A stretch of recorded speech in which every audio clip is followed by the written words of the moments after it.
Un iceberg de Internet es una forma de dar a conocer hechos, curiosidades y teorías que conforme más se va descendiendo en el abismo más se vuelve turbio el contenido. Guatemala no es la excepción siendo un país tan rico en historia y hechos turbios. Este video fue hecho con fines de entretenimiento, se recomienda discreción. Conflicto de Nagualá y Santa Catarina Ixtahuacán. El conflicto entre Nagualá y Santa Catarina Ixtahuacán en Sololá se remonta a 1862 cuando el primero de los municipios inició un proceso de separación. Aunque otros sostienen que desde la época colonial ambos pueblos mantienen enfrentamientos según algunos historiadores. Existen muchos factores que han hecho que se mantenga el conflicto, desde el conflicto por las tierras hasta el conflicto de la delimitación de esas tierras. Ambos bandos se han atacado entre sí y han roto acuerdos de paz entre ellos. En 2021 hubo una masacre donde murieron al menos 13 personas, incluyendo mujeres y niños. Hasta la fecha no se ha logrado una paz verdadera entre estos dos pueblos. Y los líderes de ambos bandos coinciden de que el conflicto ha rebasado los límites y hasta ahora han cobrado la vida de 45 personas a lo largo de todos estos años. Una verdadera tragedia.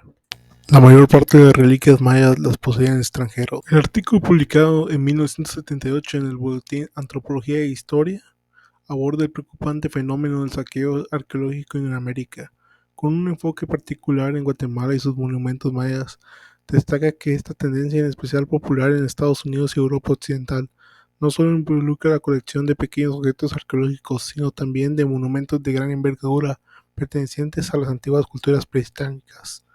El artículo señala que los países más afectados por el saqueo arqueológico son aquellos donde se desarrollan antiguas culturas mesoamericanas y sudamericanas, con Guatemala siendo particularmente vulnerable debido a la riqueza cultural de la civilización maya. El artículo explica que el saqueo arqueológico en América comenzó desde la época de la conquista europea, pero se intensificó con el interés de coleccionistas y museos extranjeros en el siglo XIX, quienes su frase ganadora siempre va a ser: es mejor tenerlo en un museo a tenerlo en el suelo. Destaca casos emblemáticos de monumentos mayas que fueron sustraídos y llevados a Estados Unidos, como el famoso caso de la estela de Machaquila. Se discute cómo el saqueo de monumentos prehispánicos implica una red clandestina compleja, con enormes sumas de dinero destinadas al contrabando y al soborno de personas influyentes.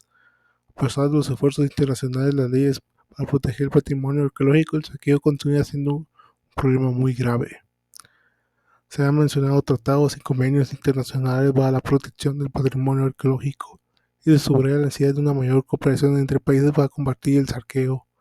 El artículo concluye haciendo un llamado a la preservación y protección del patrimonio cultural de la América indígena.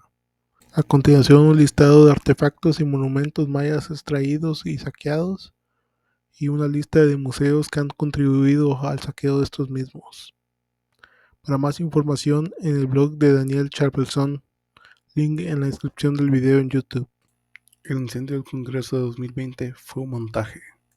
Durante las manifestaciones de noviembre de 2020, debido al polémico presupuesto para el año 2021 hecho por el Congreso de la República, sucedieron dos hechos bastante cuestionables.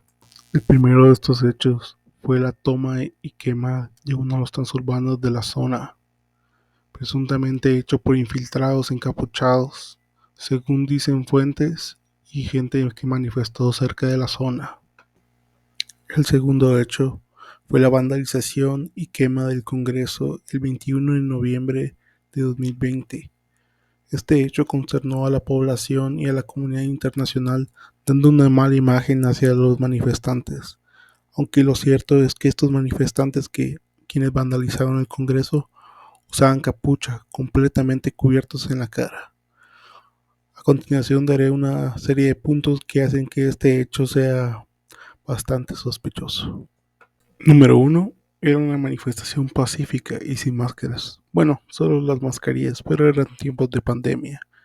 Durante la manifestación se vio que solo era pacífica, no buscaban ni el vandalismo ni el dañar a agentes de la policía.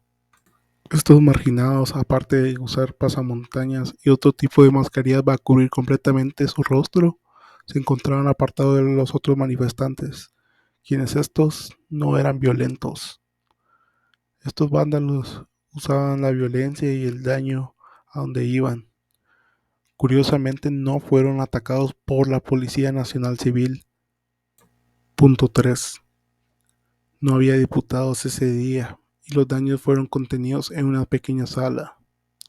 Curiosamente, los diputados no asistían al Congreso ese día, como que ya supieran que algo se avecinaba a ese lugar. Punto número 4. Solo fue una excusa para todo. La quema del Congreso solo dividió a los manifestantes entre sí, dañando la imagen de Guatemala a nivel internacional. Aparte que le dio una excusa a la Policía Nacional Civil para reprender de manera más severa a los manifestantes.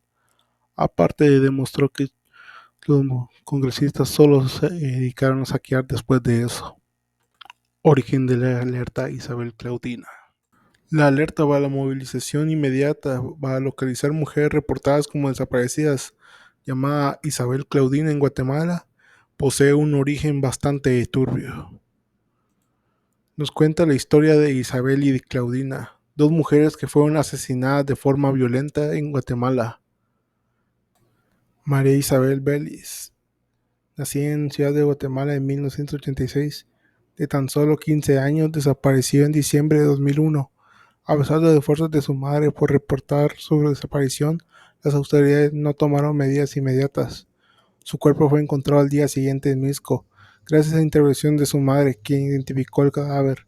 La falta de acción por parte de las autoridades evidenció la indiferencia hacia estos casos. El informe destaca la falta de diligencia de autoridades en la investigación de desaparición y posterior asesinato, a pesar de recibir información sobre la posible ubicación del vehículo implicado en su caso. La policía no actuó adecuadamente hasta mucho tiempo después. El caso de Claudina Velázquez. Claudina Velázquez tenía 19 años y estudiaba en la Universidad de San Carlos de Guatemala en la carrera de Ciencias Jurídicas y Sociales.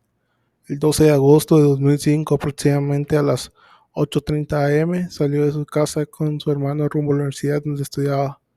A las 7 p.m. de ese día, el señor Jorge Velázquez Durán, padre de Claudina, se comunicó con ella por medio de teléfono. Después de varias comunicaciones telefónicas, cerca de las 10 p.m. del mismo día, la víctima se habría comunicado con sus padres para informarles que estaba en una fiesta en la colonia Panorama con una amiga. A partir de ese momento se contactó varias veces con sus padres y hermanos para decirles que estaba en una fiesta y que había llegado hasta las 12 de la noche. Sin embargo, no llegó.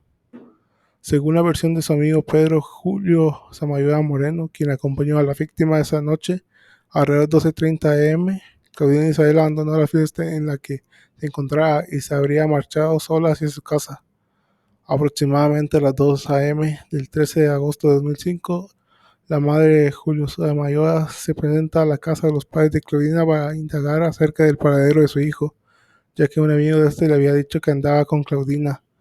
Asimismo, informarles que alrededor de la 1:30 am se comunicó al celular de Claudina y al momento de estar hablando con ella escuchó unos gritos que decían «No, no». Por el motivo le dijo a su hijo Eduardo: «A esta niña le van a hacer algo, la pueden matar». Luego acudió a la casa de los padres de Claudina, prosiguió el relato. Aproximadamente a las 10:30 am del 13 de agosto de 2005, el señor Velázquez recibió una llamada de un amigo diciéndole que en la morgue del organismo judicial había un cuerpo identificado con las características de su hija. Caso Mirna Mac.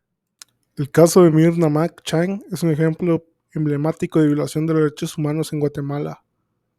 Mirna Mac fue asesinada enfrente de su oficina en Ciudad de Guatemala, acuchillada 27 veces por un escuadrón de la muerte de las Fuerzas Armadas de Guatemala, supuestamente creado bajo el régimen del demócrata Vinicio Cerezo. Este crimen estuvo estrechamente relacionado con su investigación sobre la población refugiada y desplazada durante el conflicto armado interno en Guatemala. Tras su asesinato se llevaron a cabo varios procesos judiciales internos en Guatemala, caracterizados por irregularidades, dilaciones y falta de voluntad por esclarecer el crimen. Helen Mac, hermana de Mirna, junto con otros activistas, han luchado durante más de una década para obtener justicia en este caso, enfrentando intimidaciones y amenazas. A nivel internacional, la Comisión Internacional de Derechos Humanos abrió un caso contra el Estado de Guatemala por violación de los derechos humanos en el asesinato de Mirna Mac. En abril de 2004, después de un juicio dirigido por la Corte Interamericana de Derechos Humanos, el gobierno finalmente reconoció públicamente la responsabilidad de sus agentes en el asesinato de Mirna Mack e implementó medidas de reparación para su familia. Un caso más de una Guatemala opresora. Y con ustedes se despide su buen amigo el Mr. Fracaso.